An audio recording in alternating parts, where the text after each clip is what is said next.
তো আজকে হচ্ছে আমার কাছে মনে হয়েছে যে কিছু বিষয় নিয়ে কথা বলা উচিত, যেহেতু টকশো বা অন্যান্য জায়গাগুলোতে যাওয়া হচ্ছে না, বা নির্বাচনী ক্যাম্পেইনের কারণে ব্যস্ত থাকা হচ্ছে, যেহেতু যাওয়ার সুযোগ হচ্ছে না, সেজন্য আমার কাছে মনে হয়েছে যে আপনাদের কাছে কিছু বিষয় ক্লিয়ার করা উচিত।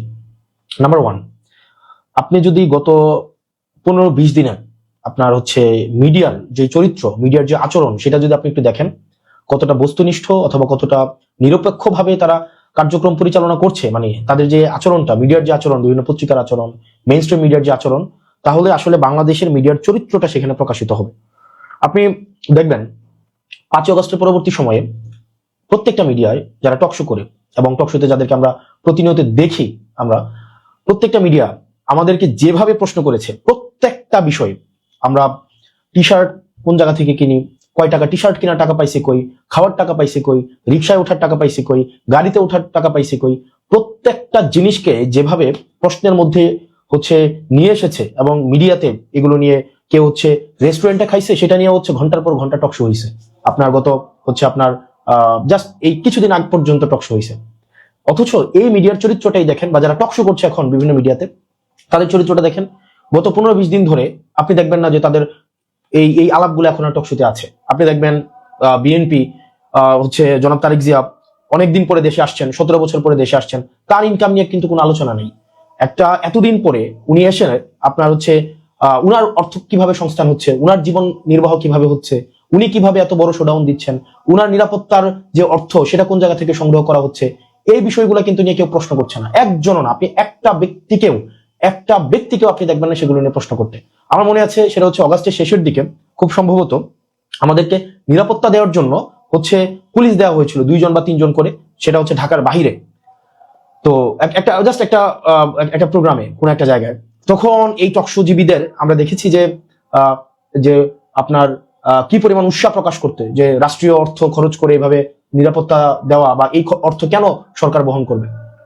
ঠিক এখন এই প্রশ্নটাই, যখন আপনার নিরপেক্ষতা কখন প্রশ্নবিদ্ধ হয়, যখন আপনার প্রশ্ন করার ক্ষমতা ব্যক্তি, স্থান, কাল বেঁধে পরিবর্তন হয়ে যায়। অর্থাৎ আপনি যখন ক্ষমতাকে প্রশ্ন করতে পারেন না, আমি এটা বলছি না যে আমাদেরকে প্রশ্ন করা কোনোভাবেই হচ্ছে আপনার অযাচিত হয়েছে, অনুচিত হয়েছে, সেটা ডেফিনেটলি সেটা খুব ভালো কাজ হয়েছে। আমরা চেয়েছিলাম সেটার হচ্ছে চর্চাটা অব্যাহত থাকুক। অত্যন্ত দুঃখজনক বিষয় হচ্ছে আমরা দেখেছি এই সাংবাদিকদের একটা বড় একটা অংশ আমাদের হচ্ছে স্বাধীন সাংবাদিকতা করার অনুমতি চাচ্ছে, যে আমাদেরকে যদি অনুমতি দেওয়া হয় তাহলে আমরা স্বাধীন সাংবাদিকতা করব। সরি, যেই সাংবাদিকটা আপনারা অনুমতি নিয়ে স্বাধীন সাংবাদিকতা করতে চান, আপনাদের আমি দুঃখ প্রকাশ করছি, অনুমতি নিয়ে স্বাধীন সাংবাদিকতা করা যায় না। এবং আপনারা মিডিয়া যেভাবে হচ্ছে চরিত্র হনন করেছেন, মিডিয়া যেভাবে হচ্ছে এই যে জুলাইয়ের যারা সম্পৃক্ত ছিল তাদেরকে ভিলেন বানানোর চেষ্টা করা হয়েছে, তাদেরকে অপাঙ্ক্তেয় বানানোর চেষ্টা করা হয়েছে, তাদেরকে নানাবিধ প্রশ্নের মধ্যে জর্জরিত করে তাদেরকে যেভাবে জনবিচ্ছিন্ন করার প্রয়াস আপনারা নিয়েছিলেন, তারাই নিয়েছিল যারা আওয়ামী লীগকে বিভিন্নভাবে হচ্ছে ফেসিলিটেট করার চেষ্টা করেছে, যারা জনাব তারেক জিয়া রহমানকে গত দীর্ঘ 17 বছর যারা ভারতের চোর বলে আখ্যায়িত করেছে, কনস্পাইরেটর হিসেবে আখ্যায়িত করেছে, বিদেশে বসে দেশের বিরুদ্ধে ষড়যন্ত্র করে হিসেবে আখ্যায়িত করেছে, বসুন্ধরার মালিক বলেছে তারেক জিয়া বিদেশে বসে দেশের বিরুদ্ধে ষড়যন্ত্র করছে, অথচ তারাই এখন হচ্ছে আবার হচ্ছে তাদের আবার প্রিয় পাত্র হয়ে গিয়েছে। মেঘনা গ্রুপের আপনার হচ্ছে 71 টিভির মালিককে আমরা দেখলাম যে কত স্মিত হাস্য নিয়ে একদম বুকে জড়িয়ে ধরতে। এখন আজকে আপনাদেরকে যারা এতদিন ভিলেন বানিয়েছে, যারা আপনাদের নেতাকর্মীর হত্যার বৈধতা উৎপাদন করেছে, গুম খুনের বৈধতা উৎপাদন করেছে, আগুন সন্ত্রাস হিসেবে যারা স্বীকৃতি দিয়েছে, সেই সব মিডিয়াই এখন আবার দেখা যাচ্ছে এখানে হচ্ছে আবার এক ধরনের কার্ড বানানোর হচ্ছে একটা প্রজেক্ট হাতে নিয়েছে। আমরা আপনাদেরকে এবার বলবো, আপনারা যারা নিরপেক্ষ সাংবাদিকতা করার চেষ্টা করেন, বা যারা টকশোতে আপনারা যারা কথা বলার চেষ্টা করেন, আমি আপনাদেরকে রিকোয়েস্ট করবো, আমাদের সময় গত 1.5 বছর যেভাবে আপনারা প্রশ্ন অব্যাহত রেখেছেন, আপনারা এখন এই প্রশ্নগুলো অব্যাহত রাখুন। অর্থের উৎস কিভাবে, ইনকাম কোন জায়গা থেকে হচ্ছে, খরচ কোন জায়গা থেকে হচ্ছে, এই যে যানবাহনের টাকা কোন জায়গা থেকে পাচ্ছে, তেলের টাকা কোন জায়গা থেকে পাচ্ছে, এই বিশাল বহরের অর্থ কিভাবে সংস্থান হচ্ছে, এই প্রশ্নগুলো আপনাদেরকে করতে হবে। এই প্রশ্নগুলো যদি না করে শুধু যদি আপনি সিলেক্টিভ কোয়েশ্চেন করেন যে এই মানুষগুলোকে আমরা প্রশ্ন করবো, এই মানুষগুলোকে আমরা প্রশ্ন করবো না, তাহলে আমার কাছে মনে হয় যে নিরপেক্ষ সাংবাদিকতা প্রশ্নবিদ্ধ হয়। এবং একই সাথে সাথে আপনি দেখবেন যে গত হচ্ছে আপনার কয় তারিখ, গত ঢাকা 17 আসনে নির্বাচন পরিচালনা করার জন্য 59 জন পেশাদার সাংবাদিক যারা বিভিন্ন মেইন স্ট্রিম মিডিয়ার সাথে জড়িত, তাদেরকে হচ্ছে বিএনপির ঢাকা 17 আসন নির্বাচন পরিচালনার জন্য একটা মিডিয়া টিম করা হয়েছে। এখন প্রশ্ন হচ্ছে ওই সাংবাদিকরা যারা হচ্ছে বিভিন্ন মিডিয়ার সাথে যুক্ত, বিভিন্ন পত্রিকার সাথে যুক্ত, তারা কি সেখানে বিএনপির সাংবাদিক হিসাবে ফাংশন করবে নাকি নিরপেক্ষ সাংবাদিক হিসাবে ফাংশন করবে? এই প্রশ্নটি খুবই গুরুত্বপূর্ণ। কারণ আপনি যখন একটা পার্টির প্যাডে হচ্ছে সাংবাদিক চলে যাচ্ছে, একটা পার্টির প্যাডে সাংবাদিক হচ্ছে অন্তর্ভুক্ত হচ্ছে, সেটি আমার কাছে মনে হয় যে বস্তুনিষ্ঠতা কতটুকু হচ্ছে গণমাধ্যমের ভূমিকা থাকবে সেই বিষয়টি প্রশ্নবিদ্ধ। এবং এটা একটা মানে এটা একটা যুগান্তকারী, মানে একটা দৃষ্টান্তমূলক একটা উদাহরণ হয়ে থাকবে যে সাংবাদিকরা যে কোনো একটা রাজনৈতিক দলের পেডে নির্বাচনী পরিচালনার জন্য সেখানে সম্পৃক্ত হয়। এটা সাংবাদিকদের জন্য একটা খুবই দৃষ্টান্তমূলক একটা হচ্ছে উদাহরণ হিসেবে তৈরি হয়ে থাকবে। প্রশ্নটা হচ্ছে আপনারা ওই 59 জন সাংবাদিক আপনারা যারা আছেন তারা কি বিএনপির পাস নিয়ে আপনারা নির্বাচন পরিচালনার আপনারা অবজার্ভ করবেন, নাকি হচ্ছে আপনারা ইলেকশন কমিশন থেকে আপনারা পাস নেবেন? এই বিষয়টা হচ্ছে আমাদের ক্লিয়ার হওয়া উচিত। এটা আমাদের জানার আমাদের অধিকার আছে। পরবর্তীতে গত মানে এক সপ্তাহ ধরে যে বিষয়টি হচ্ছে আলোচিত হচ্ছে সেটা হচ্ছে ঋণ খেলাপি এবং হচ্ছে দ্বৈত নাগরিকদের মনোনয়ন দেওয়া সম্পর্কিত। আমরা দেখেছি হরে ধরে ঋণ খেলাপিদেরকে, যেমন আসলাম চৌধুরী, উনি প্রায় 2100 কোটি টাকা 1700 কোটি টাকা ওনার ঋণ খেলাপি আছে। তারপরে হচ্ছে আব্দুল আওয়াল মিন্টু, উনার ঋণ খেলাপি আছে। বিভিন্ন জনের এরকম ঋণ খেলাপি আছে। আমার আসনের একজনের ঋণ খেলাপি আছে। একটা ব্যাংকে আছে প্রায় 88 কোটি টাকা, 88 কোটি 56 লাখ টাকা। আরেকটা ব্যাংকে আছে 39 কোটি টাকা। সব মিলিয়ে প্রায় 120 কোটি টাকা প্লাস ঋণ খেলাপি আছে। তো এই ঋণ খেলাপিদেরকে নিয়ে আসলে আপনারা কি চিন্তা করছেন? অর্থাৎ দেখেন, আপনি যখন ঋণ খেলাপিদেরকে আপনি সংসদে ঢুকাচ্ছেন, ঋণ খেলাপিদেরকে আপনি সংসদে অ্যাক্সেস দিচ্ছেন, দেখেন এখানে মানে কোনো আপনার আমাদের যেই ফেসিবাদ বিরোধী রাজনৈতিক যে দলগুলো রয়েছে, প্রত্যেকটা রাজনৈতিক দলের একাধিক প্রার্থী রয়েছে প্রত্যেকটা আসনে। তো আমরা প্রত্যাশা করেছিলাম যে 24 পরবর্তী বাংলাদেশে আপনারা মনোনয়ন দেওয়ার ক্ষেত্রে যারা অন্তত বাংলাদেশ থেকে যারা ভিতর থেকে কুরে ফাঁকা করে দেয়নি ওই মানুষগুলাকে আপনারা হচ্ছেন মনোনয়নটা দিবেন। কিন্তু অত্যন্ত দুঃখজনক বিষয়, আপনারা ঋণ খেলাপিদেরকে মনোনয়ন দিয়েছেন এবং ওই ঋণ খেলাপিদেরকে আপনারা সেভ করার জন্য ছাত্রদল গত হচ্ছে 2 দিন ধরে ইলেকশন কমিশনের সামনে মব করছে। মানে ছাত্রদল যে কাজটা করছে এটাকে আপনারা মব হিসাবে দেখবেন না। মানে ছাত্রদল যেটা করছে এটাকে ঋণ খেলাপিদেরকে সেভ করার জন্য তারা এই কাজটা করছে। মানে ঋণ খেলাপি এবং ঋণ খেলাপিরা এরা কি করবে, ওদের কাছ থেকে সংসদে যাবে, সংসদে গিয়ে ওরা আইন প্রণয়ন করবে। কাদের বাঁচানোর জন্য আইন প্রণয়ন করবে? ওরা নিজেদেরকে বাঁচানোর জন্য আইন প্রণয়ন করবে। অর্থাৎ ব্যাপারটা হয়ে গিয়েছে এমন যে আমরা শিয়ালকে মুরগির নিরাপত্তার দায়িত্ব দিচ্ছি, মানে যিনি চুরি করছেন তাকে আবার আমরা হচ্ছে দায়িত্ব দিচ্ছি যেন চোর ধরে। মানে এটা প্র্যাকটিক্যাল, এটা কোনোদিনও পসিবল না। আমরা যতদিন না পর্যন্ত এই ঋণ খেলাপিদেরকে আমরা আইনের আওতায় নিয়ে না আসতে পারবো, ঋণ খেলাপিদেরকে আপনি আইন বানানোর দায়িত্ব তো আপনি কোনোভাবেই দিতে পারেন না। আমাদের বাংলাদেশটার এই যে একটা মানে ইমব্যালেন্স অফ পাওয়ার তৈরি হয়েছে, এটার কারণ হচ্ছে যারা পলিসি মেক করেছে এবং যারা পলিসি থেকে বেনিফিটেড হয়েছে তারা একটা জনগোষ্ঠী হয়ে গিয়েছে। পাওয়ার এবং হচ্ছে এখানে বিউরোক্রেসি, তারপর হচ্ছে বিজনেসম্যান এবং আইন প্রণেতা যখন একসাথে হয়ে গিয়েছে তখন এখান থেকে হচ্ছে ফেসিবাদের হচ্ছে এখান থেকেই উৎপত্তি শুরু হয়েছে। আপনি দেখেন, যিনি ঋণ খেলাপি আপনি তাকেই হচ্ছে সংসদে পাঠাচ্ছেন আইন বানানোর জন্য। মানে এটা প্রত্যেকটা রাজনৈতিক দলের কাছ থেকে এই বিষয়ে একটা আপনাদের নীতিমালা হওয়া উচিত ছিল যে আপনারা ঋণ খেলাপিদেরকে আপনারা সংসদে দেখতে চান না। এবং এই ঋণ খেলাপিরা দেশটাকে আপনি চিন্তা করেন, 17 বছর 20 বছর 25 বছর তারা ঋণ দেয় না, কিন্তু বিলাসী জীবনযাপন করে। এই ঋণের টাকাটা ঋণের টাকাটা কি ব্যাংকের টাকা? এটা আপনার আমার জনগণের, এটা হচ্ছে টাকা। আপনারা দেখেছেন যে এই টাকাগুলা তারা হচ্ছে এই ঋণ খেলাপিরা বিদেশে পাচার করে।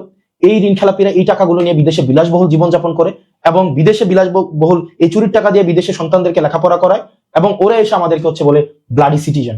মানে টাকা দেশ থেকে চুরি করবে, আবার হচ্ছে আমাদেরকে বলবে ব্লাডি সিটিজেন। মানে চুরি তো চুরি, তার উপরে আবার হচ্ছে সুইনাজুরি। আপনার এই ঋণ খেলাপিদেরকে যদি আবার আপনারা প্রতিরোধ না করতে পারেন, এই ঋণ খেলাপিদেরকে যদি আবার আপনারা সংসদে ঢুকার হচ্ছে আপনি সুযোগ করে দেন, পথ তৈরি করে দেন, বাংলাদেশ আবার পশ্চাৎপদে একটা যাত্রা শুরু করবে এবং এই ঋণ খেলাপিদেরকে আমাদেরকে হচ্ছে দমন করতে হবে। আপনি যারা জনগণ থেকে ঋণ নিয়ে সেই ঋণের টাকা পরিশোধ করে না, যারা একটা নির্বাচনকে স্রেফ তাদের ঋণ পরিশোধ করার উপর একটা উপলক্ষ হিসেবে নেয়, এই ধরনের জনপ্রতিনিধি আমরা বাংলাদেশে দেখতে চাই না। প্রত্যেকটা ঋণ খেলাপি যারা জনগণের থেকে টাকা নিয়ে এই টাকাটা ব্যাংকে কখনোই ফেরত দেননি। আপনারা হচ্ছেন ক্লাসিফাইড লোন হয়েছে আপনাদের, রিটার্ন অফ লোন হয়েছে আপনাদের জনগণের সামনে আপনাদের প্রতিনিধি হওয়ার কোন ধরনের যোগ্যতা আপনাদের নাই। মানে ইটস ভেরি সিম্পল ইকুয়েশন। আপনি টাকাই দিচ্ছেন না, আপনি জনগণের টাকা মেরে দিচ্ছেন, আবার আপনি সংসদে যাবেন জনসেবা করতে। মানে it's by conflict of interest. একটা লোকের যখন 150 কোটি টাকা ঋণ থাকে, 1500 কোটি টাকা ঋণ থাকে, সে যখন আইন প্রণয়ন করতে যাবেন সে কখনোই ঋণ খেলাপিদের প্রতি স্ট্রিক্ট সে কখনোই আইন প্রণয়ন করবে না। নেভার। আপনি লিখে রাখেন, এই ঋণ খেলাপিরা কখনোই ঋণ খেলাপিদের ধরার জন্য কখনোই স্ট্রিক্ট কোনো আইন প্রণয়ন কখনোই করবে না, কোনো অর্থনৈতিক পরিকল্পনাই নিবে না যাতে করে ঋণ খেলাপিরা তাদের ঋণ হচ্ছে যথাযথভাবে পরিশোধ করতে পারে। এই ঋণ খেলাপিদেরকে জনগণ অবশ্যই বর্জন করতে হবে। এবং এই ঋণ খেলাপিদেরকে নিয়ে যখন কথা বললো, দ্বৈত নাগরিকদেরকে নিয়ে যখন কথা বললো, আমার সহযোদ্ধা আসিফ মাহমুদকে বিভিন্নভাবে অনলাইনে হেনস্থা করা হচ্ছে, আপনার বিভিন্নভাবে বিভিন্ন রাজনৈতিক দল থেকে হেনস্থা করা হচ্ছে। আপনারা আমাদেরকে কমেন্ট সেকশনে, আমি আজকে পর্যন্ত এই মুহূর্ত পর্যন্ত আমি কখনোই কমেন্ট সেকশন অফ করি নাই, নেভার, কখনোই কমেন্ট সেকশন অফ করি নাই। এটা আমার সহনশীলতা এবং পরমত সহিষ্ণুতার পরিচয়। আজকে পর্যন্ত আপনি আমাকে যত গালি দিয়েছেন এখানে, প্রত্যেকদিন আপনারা যত ইচ্ছা আমাকে গালি দিতে পেরেছেন, আমি কখনোই সেটা রিপ্লাইও করি নাই এবং সেটাকে আমি কখনো ব্লকও করি নাই এবং আমি আমার কমেন্ট সেকশনকে কখনো আমি অফও করি নাই। আমি সেই পরমত সহিষ্ণুতা আপনাদেরকে দেখিয়েছি। আপনি যত ইচ্ছা গালি দিতে পারেন, আপনি যত ইচ্ছা আমাকে যা ইচ্ছা নেতিবাচক বলতে পারেন, কিন্তু কিন্তু দিন শেষে যেটা সত্য সেই সত্যটা আমরা বলবোই। কারণ বাংলাদেশের কেউ আমাদের কাছে 100 টাকাও আমাদের কাছে পাবে না। কেউ বলতে পারবে না যে আমাদের কাছে 100 টাকা ঋণ পায়। কেউ বলতে পারবে না যে আমরা কারো কাছ থেকে হচ্ছে জনগণের টাকা মেরে দিয়েছি। একজনও বলতে পারবে না। যারা জনগণের টাকা মেরে দিয়েছে, যারা জনগণের টাকা দিয়ে বিদেশে বিলাসী জীবনযাপন করে তাদের সন্তানদেরকে নিরাপদে জনগণের টাকা দিয়ে বিদেশে পড়াশোনা করায়, তারা দেশে এসে আবার হচ্ছে এখানে জমিদারি খাটাবে, এই বাংলাদেশ আমরা দেখতে চাই না। নেভার, এই বাংলাদেশ আমরা কখনোই দেখতে চাই না। ঋণ খেলাপিদেরকে কোনোভাবেই আমরা সংসদে আবার ঢুকতে দিব না। নেভার, কোনোভাবেই আমরা সংসদে ঢুকতে দিব না। যারা লজ্জা হওয়া উচিত, এটা লজ্জা হওয়া উচিত। যারা ঋণ খেলাপি, আপনি ভাই জনগণের টাকা দিচ্ছেন না, আপনি আবার হচ্ছে সংসদে যায় জনসেবা করবেন, আপনার তো লজ্জা থাকা উচিত। পরবর্তীতে হচ্ছে এবং সরকারকে, অন্তর্বর্তীকালীন সরকারকে এবং হচ্ছে নির্বাচন কমিশনকে এবং হচ্ছে আদালতকে এই বিষয়ে কঠোর ভূমিকা আপনাদেরকে পালন করতে হবে। কঠোর ভূমিকা পালন করতে হবে যে ঋণ খেলাপিরা যেন কোনোভাবেই আইন কানুনের ফাঁকফোকর দিয়ে কোনোভাবেই সংসদে না যেতে পারে। আপনার নির্বাচন একটা অযোগ্য একজন ব্যক্তি, যার টাকা নাই, অর্থ নাই, যে হচ্ছে জনগণের কাছে যে হচ্ছে দায়বদ্ধ, সে আসছে জনসভা করতে আমাদের। পরবর্তীতে হচ্ছে আমাদের যে যারা গতকাল আন্দোলনের মধ্য দিয়ে আপনারা সাস্টের নির্বাচনটাকে আপনারা পিছাই দিলেন, এর থেকে বাজে ডিসগ্রেসফুল একটা এক্সাম্পল এই ছাত্রদল যে কাজটা করেছে, বিএনপি থেকে যে কাজটা করা হয়েছে, এর থেকে বাজে উদাহরণ আর কোনোভাবে আর তৈরি হয় না।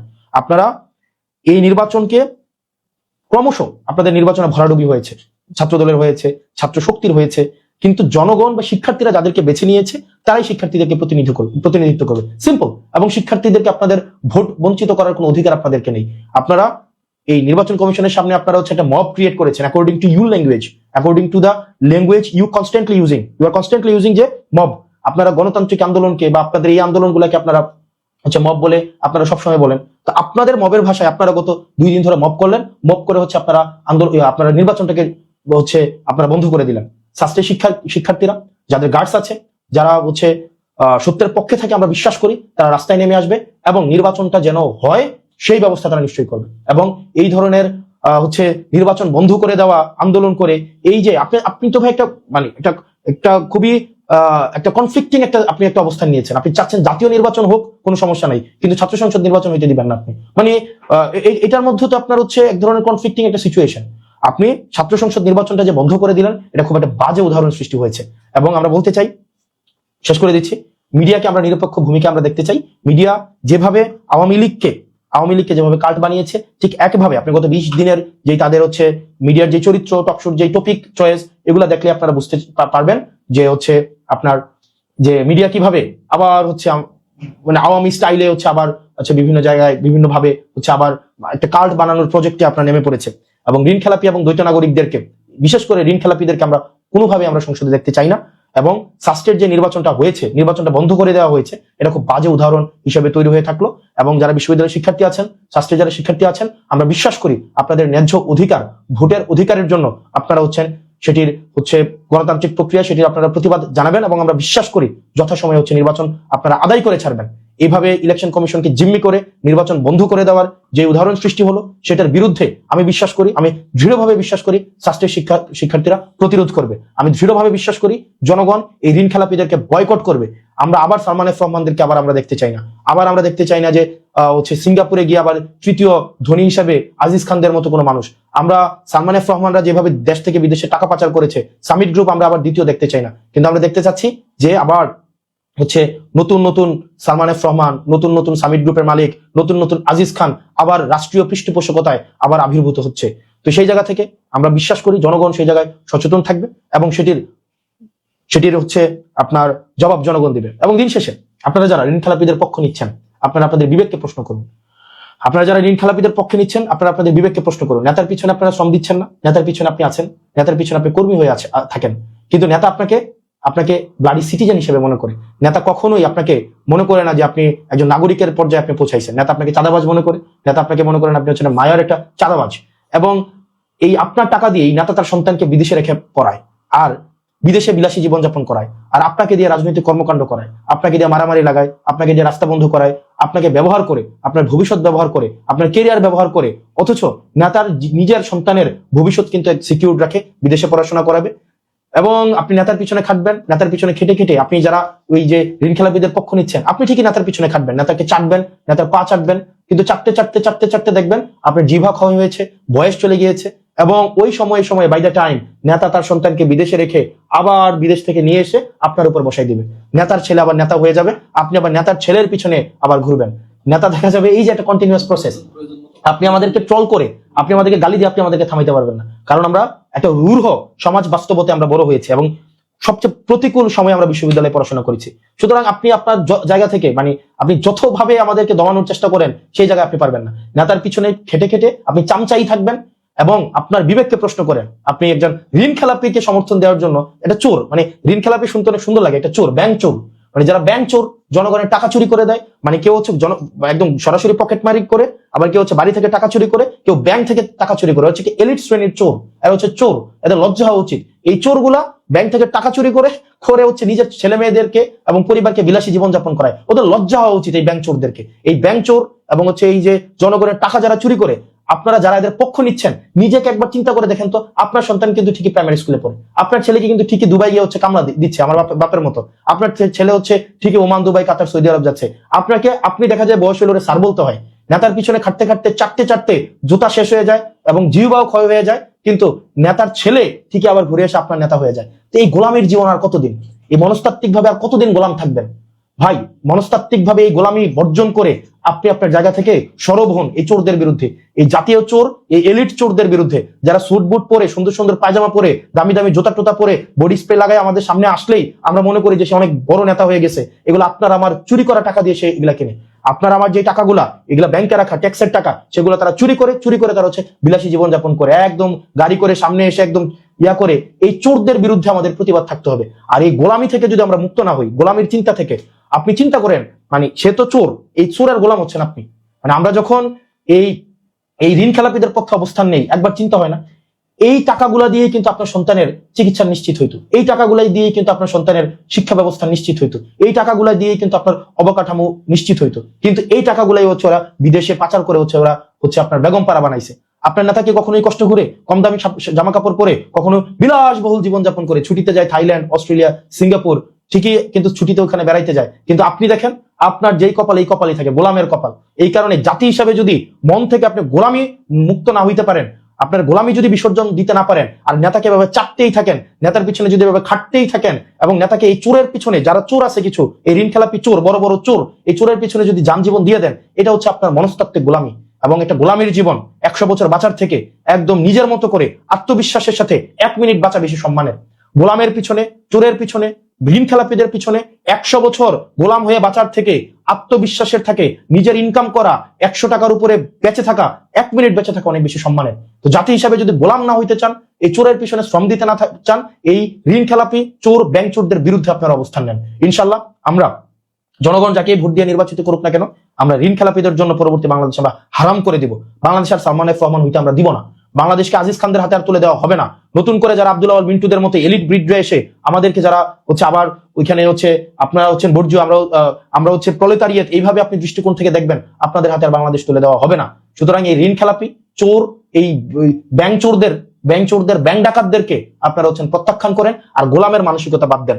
গোলাম মানসিকভাবে আপনারা গোলামির মানসিকতা বাদ দিতে হবে। ভাই, নিজের পকেটের 100 টাকা দিয়ে একটা খারাপ বাজার করে খাওয়া অনেক বেশি সম্মানের, অনেক বেশি সম্মানের। গোলাম হয়ে পিছু পিছু ঘোরার থেকে নেতার পিছু পিছু ঘুরলাম, সারাটা জীবন দিলাম, কেরিয়ারটা নষ্ট করলাম, নেতার পিছনে পিছনে ঘুরে আবার দেখা যাবে 20-25 বছর পরে নেতা আবার তার ছেলেকে আইনা আমার উপর আবার নেতা বানাই দিচ্ছে। লজ্জা হওয়া উচিত আমাদের লজ্জা হওয়া উচিত। ভালো থাকেন, সুস্থ থাকেন। আর মিডিয়া আপনারা হচ্ছেন দেখি ইতিহাস বিচার করে, ইতিহাস সময় টেলিভিশনকে বিচার করেছে, 71 টেলিভিশনকে বিচার করেছে, ইতিহাস হচ্ছে বিভিন্ন টেলিভিশনকে বিচার করেছে, বিভিন্ন সাংবাদিকদেরকে বিচার করেছে। সমস্যা নাই, আপনারা হচ্ছে আবার সেটেল করে, আবার ব্যাকডোর হচ্ছে কম্প্রোমাইজ করে হয়তো আবার যার যার জায়গায় হয়তো ফেরত গিয়েছেন, যাচ্ছেন। এগুলো কিচ্ছু আসে যায় না, কিন্তু ইতিহাসের দায় থেকে কেউ মুক্ত হবেন না। ধন্যবাদ, সালাম আলাইকুম।